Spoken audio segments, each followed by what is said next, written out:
So I'm going to go ahead and have our guests introduce themselves. We have Teresa and Brigham, who are on our board, and they also work at BYU. And then we have three students: Olivia, Elizabeth, and Ryan. So since we have so many, I'll let them introduce themselves. So Teresa, do you want to go ahead and start us off? All right. Yeah. So my name is Teresa Gomez. I'm on the board of LDS Stewardship, but I also work at BYU in the library making maps. And that's how I got to know a lot of the students that are involved in the environmental science and biology and things like this. And I've always been very passionate about this, and that's how I got involved. So yeah, that's me. I guess we can go with Olivia. Hello, my name is Olivia. I am from Wisconsin originally. I just got here to BYU for my freshman year of college, and I'm studying environmental science and sustainability. And I have always just been super interested in like the earth and how we interact with it and what we can do for it. So, and I'm here, I am the outreach coordinator for the BYU chapter of the LDS Stewardship. Ryan, do you want to go next? Sure. Hello, friends. I'm Ryan. I'm a first-year law student here at BYU Law. Really came to environmental stewardship from the example of my parents back home in Missouri, as well as a dear friend who started an environmental nonprofit locally and had me involved from a young age, just trying to care for the earth. So over to you, Elizabeth. Hey, I'm Elizabeth Currett, and I am from San Marcos, Texas, and I'm a senior studying environmental science at BYU. And I guess I've always been really passionate about environmental science and sustainability issues, but especially since coming to BYU and getting to work with some really great professors and do research, I've become even more involved and passionate about it. So I'm really glad to be a part of this initiative. Brigham, I guess you're last. Thank you. I'm not sure why my video isn't up. I'll figure that out in a moment.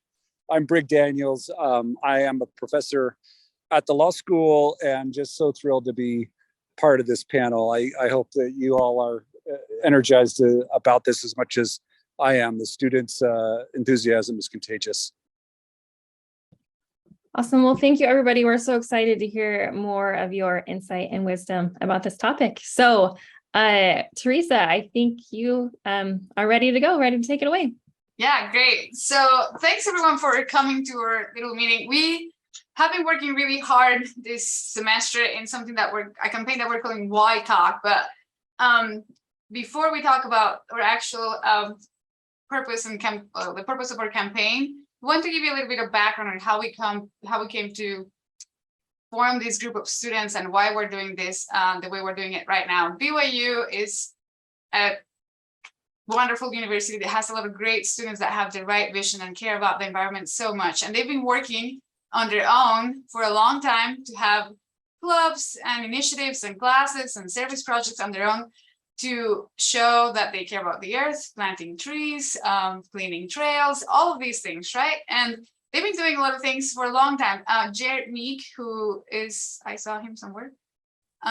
He used to be one of those students that will like get groups of students together to work on environmental issues, to make Provo a better place, make BYU a better place, informs other students about the importance of environmental stewardship, right? And students have done great things on their own. In fact, I think, and Brigham and Ryan and Elizabeth can like correct me if I'm wrong, but basically all of their efforts made it so last year, well, in 2021, we had the creation of the sustainability office at BYU, the official sustainability office. So students have been working really hard to make things happen. And this year we wanted to take advantage of a couple of events that are happening to make this a little bigger. Anything else that Ryan, Brigham, or Elizabeth want to add to this? Because Elizabeth and Ryan were part of SSI back in the day. Yeah. I just wanted to add, like, as a student, this was so inspiring to me to find out about, because just a little backstory, 2017 as a freshman, I was desperate to want to get involved with sustainability. It wasn't something that was really talked about in my circles on campus.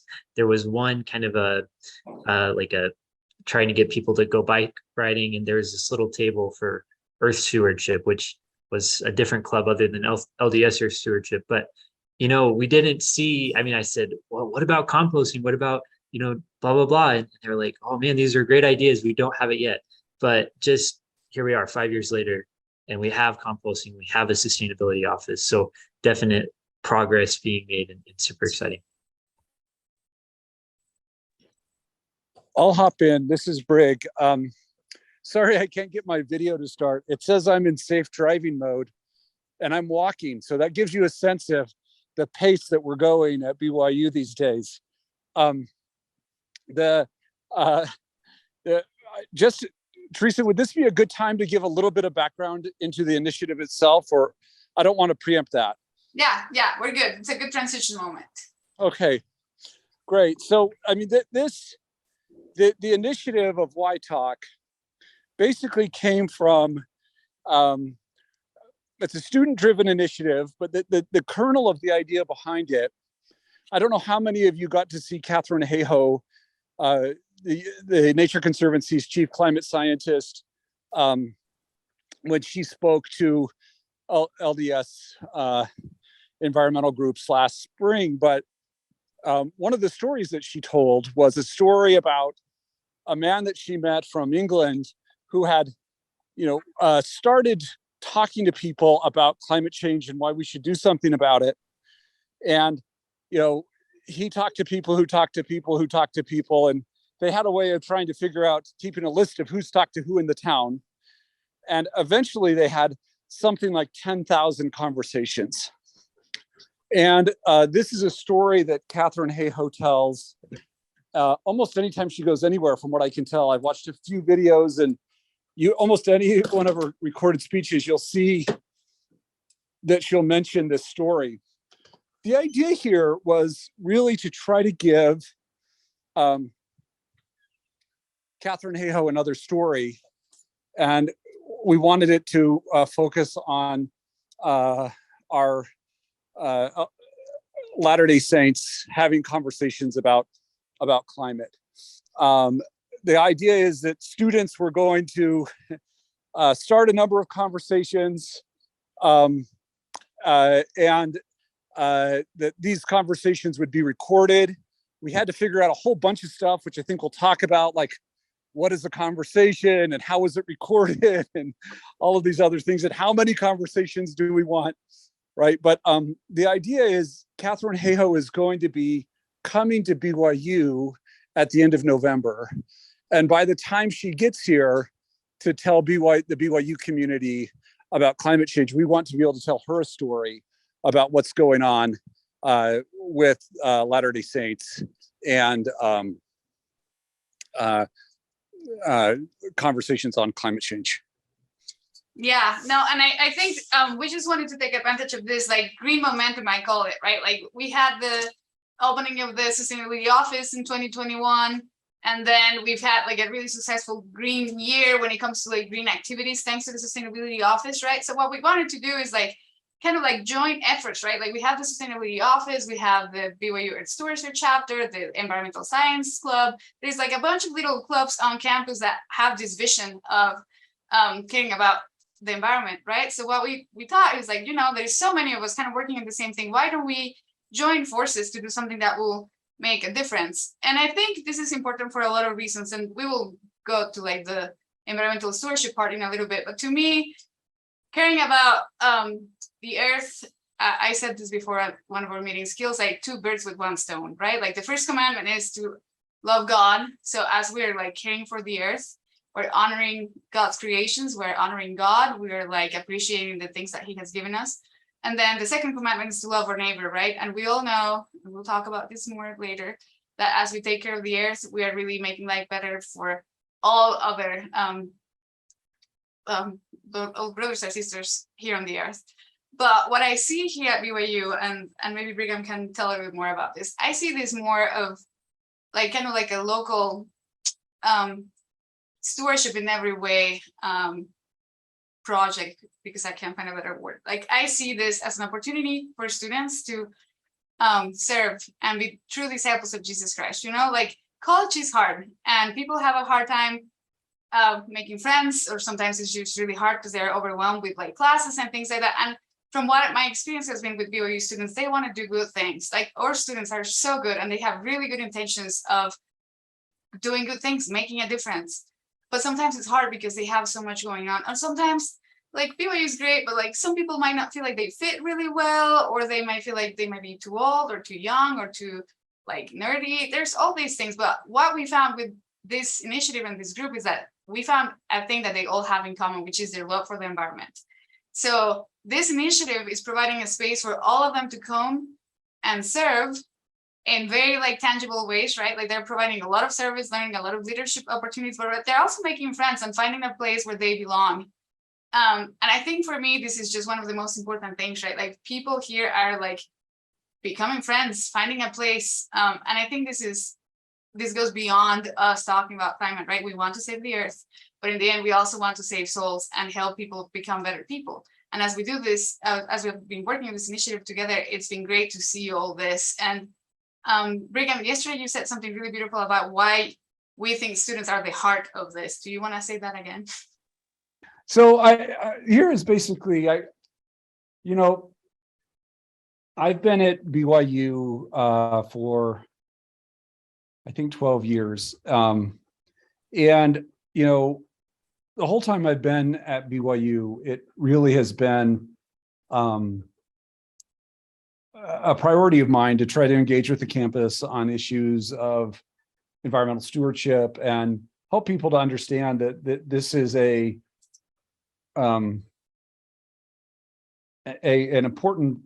important gospel principle, and it's tied up in our discipleship. And you know, one of the things that has been striking to me is there's been sort of a push from professors for more than a decade, and even before I came, there was a push. And what has happened over the last 3 or 4 years is the energy is no longer coming from the professors. The professors are running to catch up. The energy is coming from the students. And you know, I can't tell you how many people, for example, how many texts I got from students when Bishop Kosei was speaking at General Conference, and just how excited everyone was.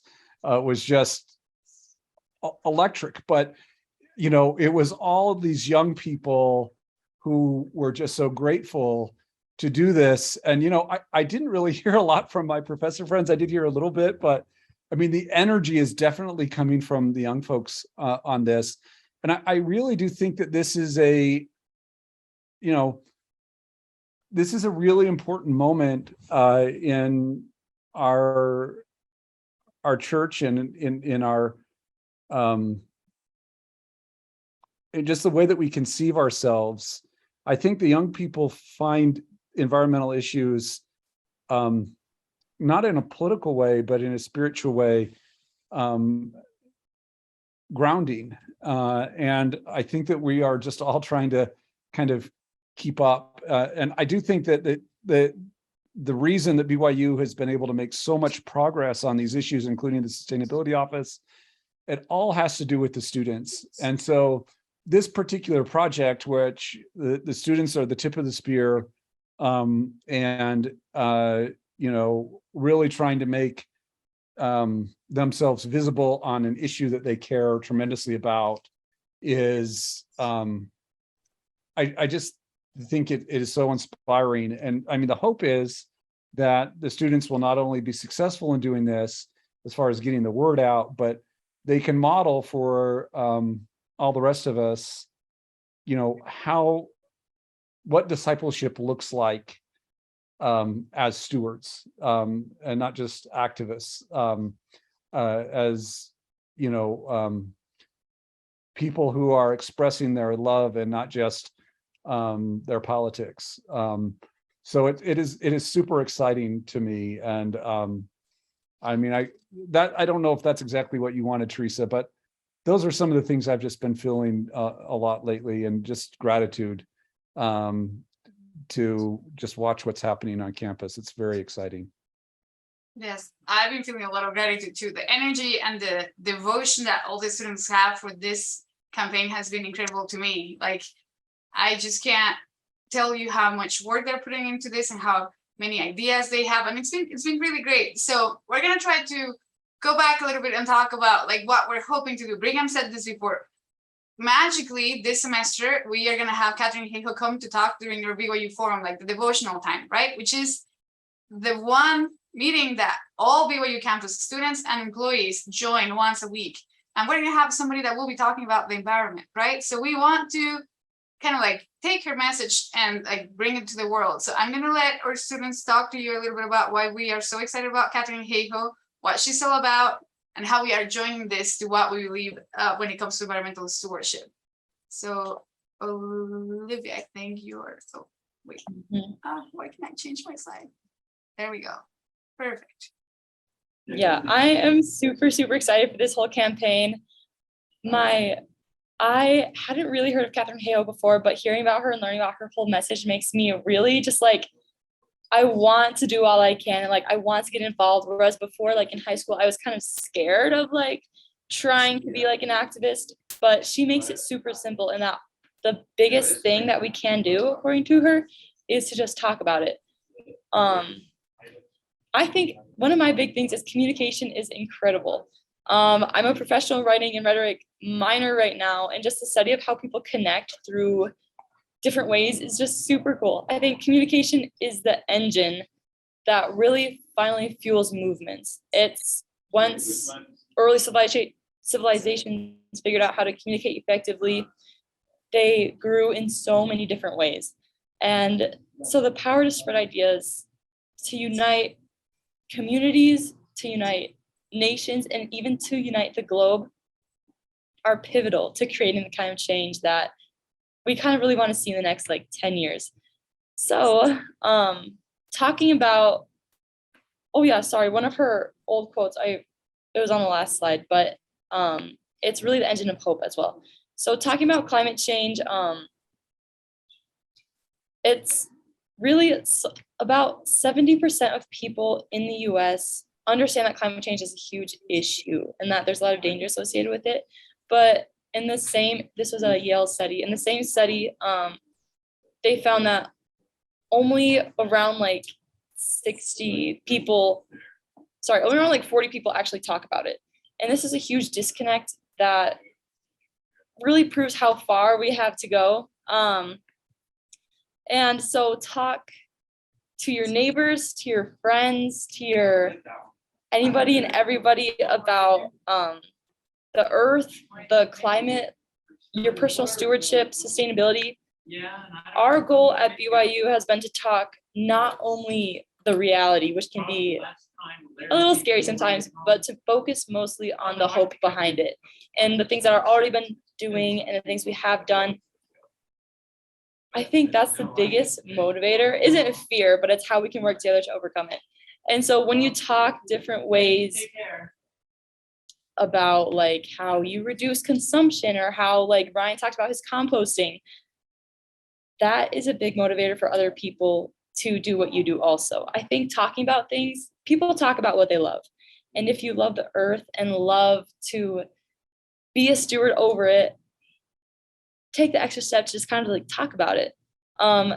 This also, as Teresa talked really well about earlier, there's a huge spiritual aspect to it as well. Russell M. Nelson said, as beneficiaries of the divine creation, what shall we do? We should care for the earth, be wise stewards over it, and preserve it for future generations. And we are to love and care for one another. So by joining this initiative and help launch it kind of from the ground, it's just made me really see how much we can really care about the earth through caring. I'm going to rewind. How much we can show our love to God and to our neighbors and to every non-living thing, every living thing, by simply caring for God's creation.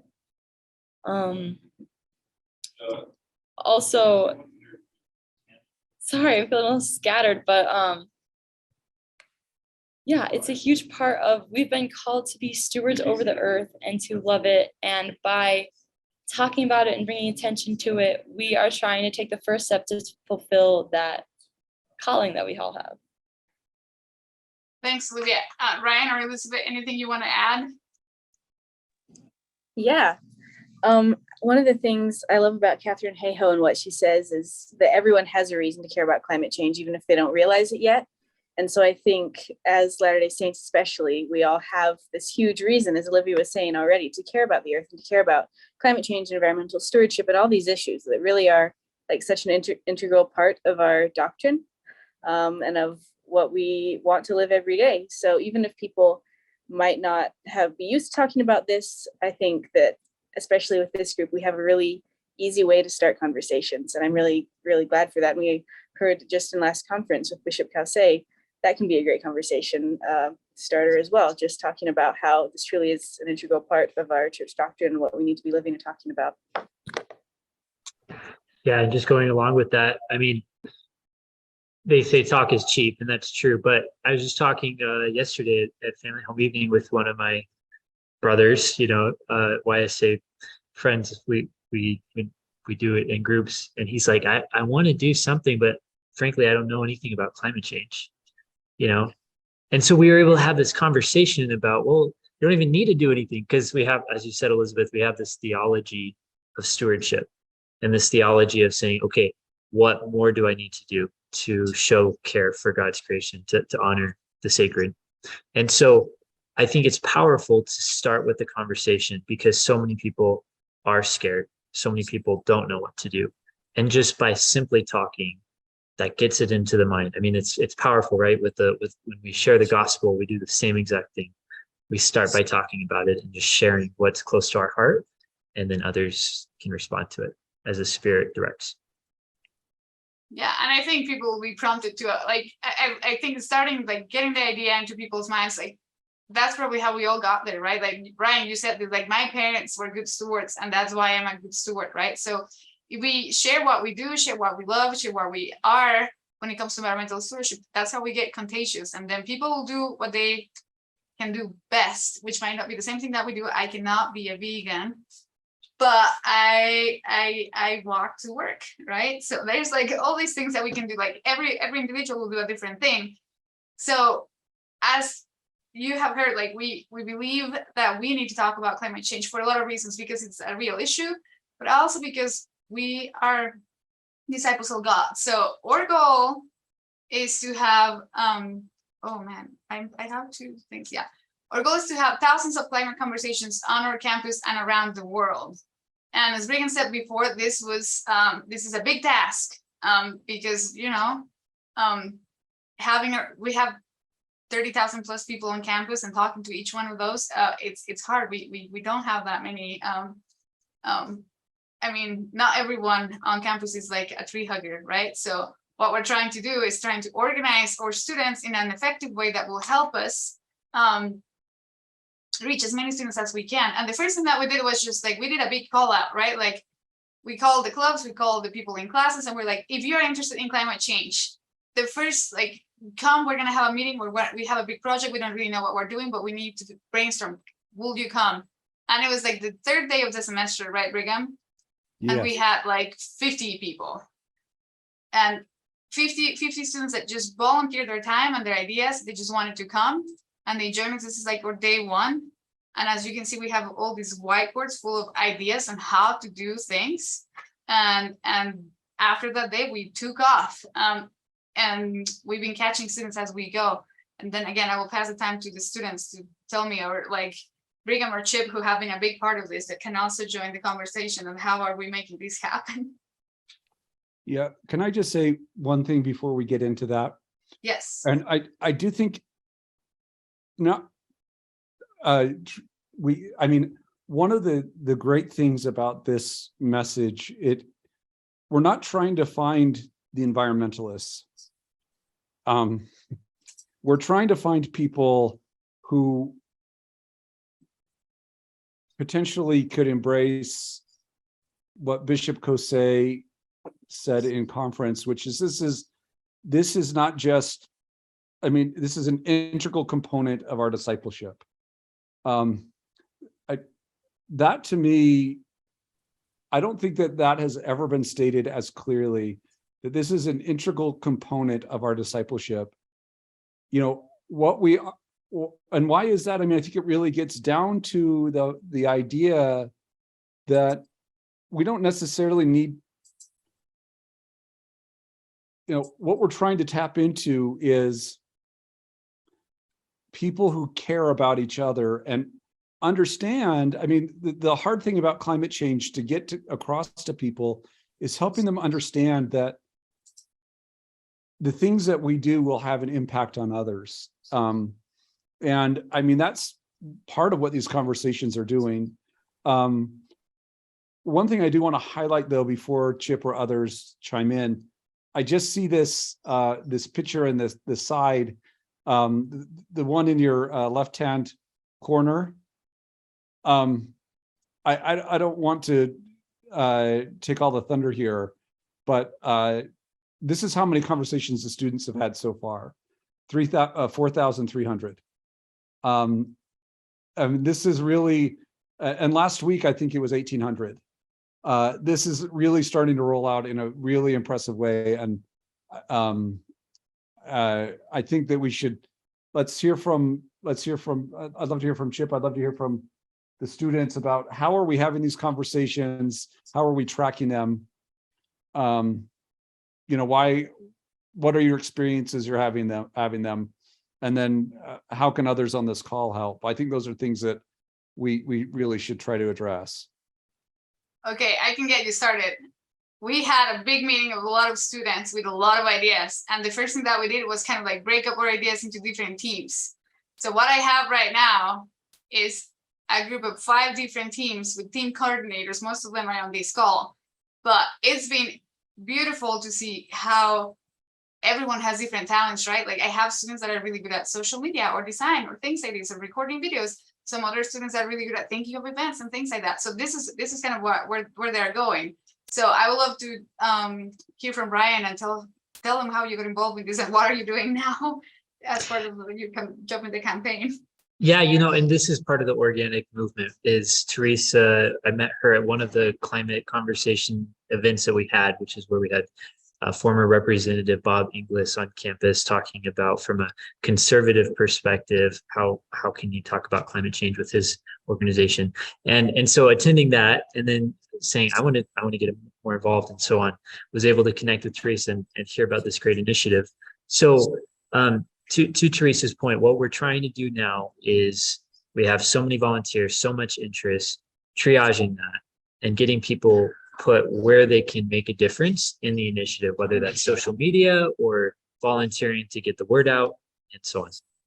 Yeah, and another thing that's been huge so far is just like reaching out to campus, both academically and through events. Like Ryan was saying, he got hooked by like one of the events that was going on.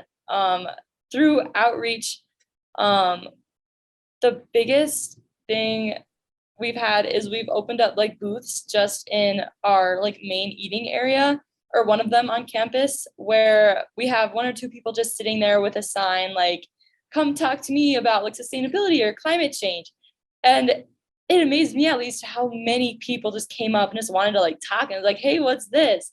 Like people are so interested if you just like make yourself available to be the one having the conversation with them. So we got people from all over, like high school students who were visiting came and stopped at my booth, and like just so many. So this is something that can really be done like anywhere across any community.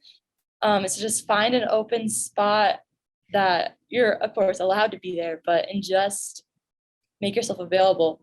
And I also, something we've been doing is presenting to classes. So just like going up in front of our classes for like a minute or two and just sharing like what the initiative is, like we have been today. And then at least, I can't speak for everybody, but in my classes at least, people have like, again, just been more interested than I would think, which has been so cool to see. And now our next step is to try to get more on social media and get a bigger like online presence. So Cosmo is joining our team. Yeah, we're filming a video on Thursday with the BYU student body president and then also Cosmo. If any of you guys are familiar with him, I would go as far as say world-renowned college mascot. But he will be starring in our video as well and kind of like pushing that Cosmo loves the earth too. So that's what's coming up for us. Yeah, Elizabeth, do you want to talk about the difficulties, like some of the challenges that we've like encountered as we're trying to put people together and integrate different aspects, like different parts of campus into this? Yeah. So this initiative has been really cool because it is very interdisciplinary. We've worked with people from the business school, from advertising, engineering, just pretty much every department on campus or every college on campus. But that also has made it hard to coordinate with such a big group. Sometimes things get lost in translation, or we're not quite sure what we're asking for if we ask someone to come and help us with a specific thing. But it's also just been a really great learning experience, and I think like leadership experience for everyone involved, no matter what their position on a committee is. I know at least for me it has been. So I think like we definitely kind of had a rough start with figuring out what we wanted this initiative to look like and who would be doing what, who to reach out to. But we've made some really good connections, and I think things are going well so far, and we've learned a lot. So it's been fun. Yeah, we have some enlightening moments too. Like even like naming the campaign was like, what are we gonna name this campaign? Like now that it's like kind of like put together, it makes sense. But like we started from zero, and it was hard. It took a while. It was very hard. I want to talk a little bit about the technology that we're using to track our conversations. Oh wait, so Brigham showed a little while ago. He pointed like this map that is tracking all the number of like conversations that we have. So if you look at this, I work for the library making maps, so I was familiar with this kind of tool. So what we're doing, we created a survey, and you will use it really soon, where it's just a website that people can like go to and then just fill out and kind of like click on wherever they were having the conversation. And in the end, it's like taken to this map, right? So far, we have 4.7K conversations and in like the past like 2 months, right? That's so many. And we know where they are. We have some in Ghana, we have some in Germany, we have one in Amsterdam, down in Peru, Mexico. We are counting Zoom conversations too, right? Like this is kind of how it goes. But I think one of my favorite, I love maps, but I love maps because they share a different message. To me, this map is showing that even if you're making little, like your small contributions can go really far, right? Like you might be like, one conversation with my mom, is that gonna make a difference? Maybe it will. And maybe your mom will talk to your aunt, and then your aunt will talk to her neighbor, and things that work can be spread through your one like small casual conversation that you had with your mom. So our goal here is to encourage people to have those conversations and kind of like have a recording, not of the conversation, but just like record that the conversation happened so we can map it and we can see how far all these conversations that started at BYU are going, right? Like our next step, I was talking to one of our students today, and we're going to challenge everyone on our team to talk to people on their missions, because if we talk to people on their missions, we're really going to like flood that map with points everywhere, right? But figuring out the technology was also another like challenge that we run into. But luckily, we have a lot of students that have great ideas, and we have access to some nice technology that helped us to create this map. Anything else that anyone's? Oh no, I don't want to share. I want to go back to slideshow. Anything else? I just wanted to. I saw 4,300 yesterday, and I saw another 4,700 today. Is that right? Yep. So 400 conversations between yesterday at noon. Well, I think this was a screenshot of Sunday afternoon. Sorry, okay. But still. It's really exciting. I see we have a couple of questions in the text. I don't know if we want to answer those over the text, Teresa, or if you want to assign them out to people. So we give us 1 sec. So what our next step, like the next thing that we want to talk to you about is we're gonna practice, because our idea here is to challenge all of you to take these conversations wherever you are in the world.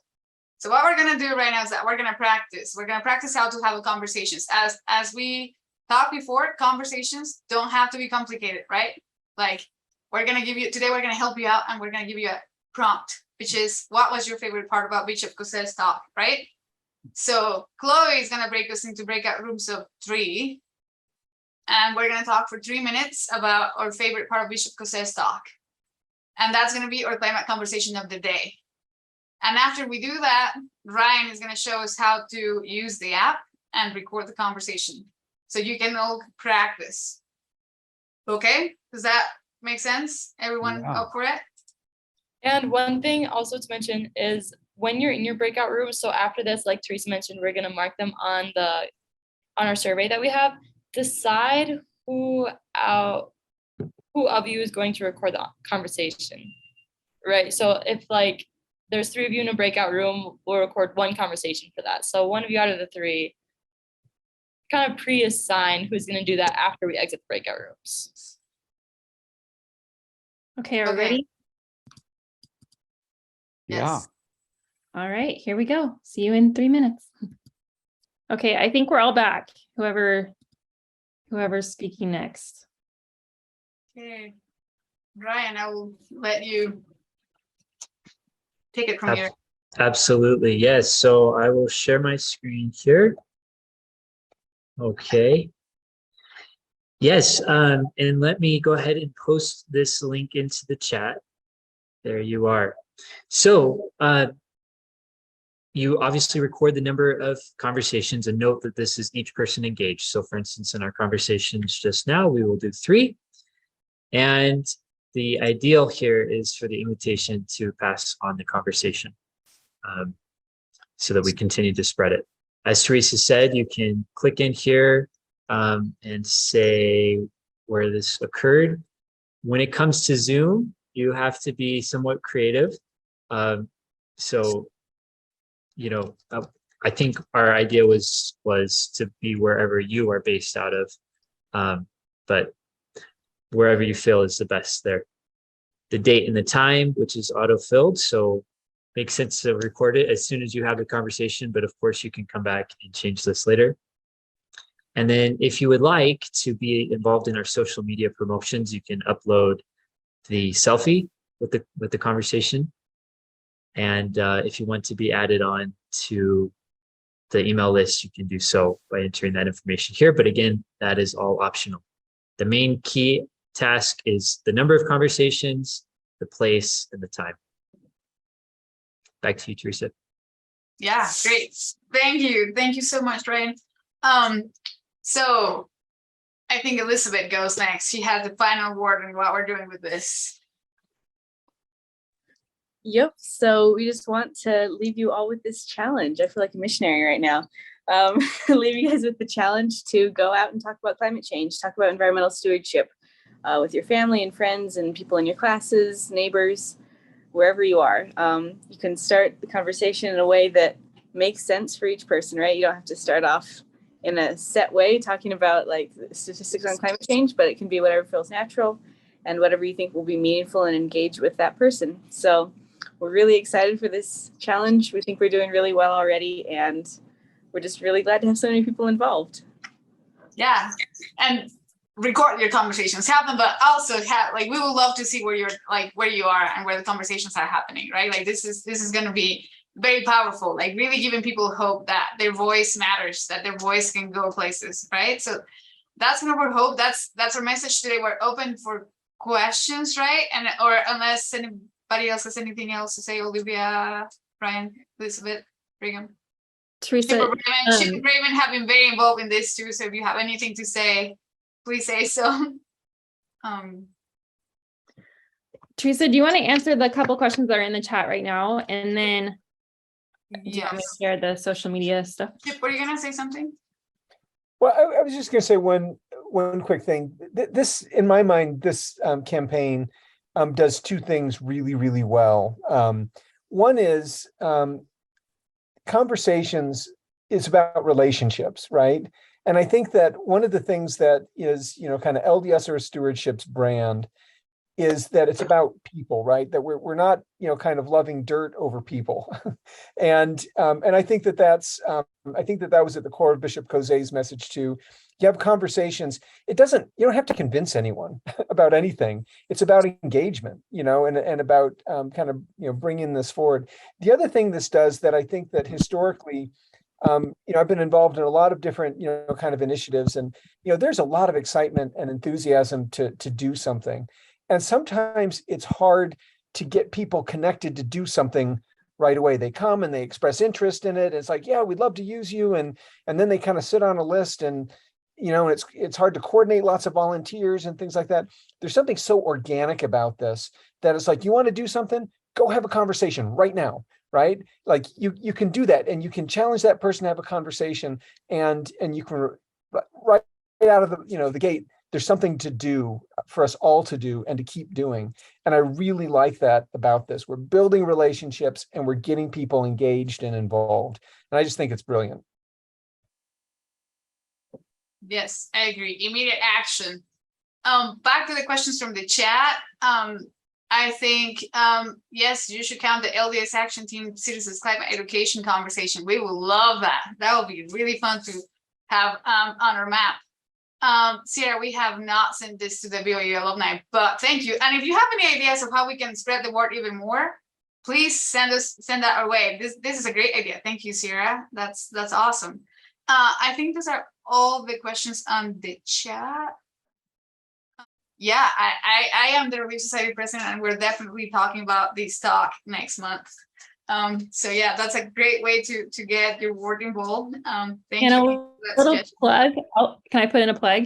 If you Yeah. are teaching this lesson or giving talk, whatever, we have a lesson plan on our website that we just put out that you can use, and it only uses church sources, so there's nothing from outside sources, so it should be, good to use in church. So look that up if you're teaching it, because we would love to help you with it. Yeah, and also if you have any questions or anything, you can go, and if someone can type it for me, go to sustainability.byu.edu. We have our landing page there where you can learn more, and we're like putting more stuff and more resources on that website as we go. We're still building it, but it has some general information, and then we will keep adding more resources for people to have some tools to start a conversation.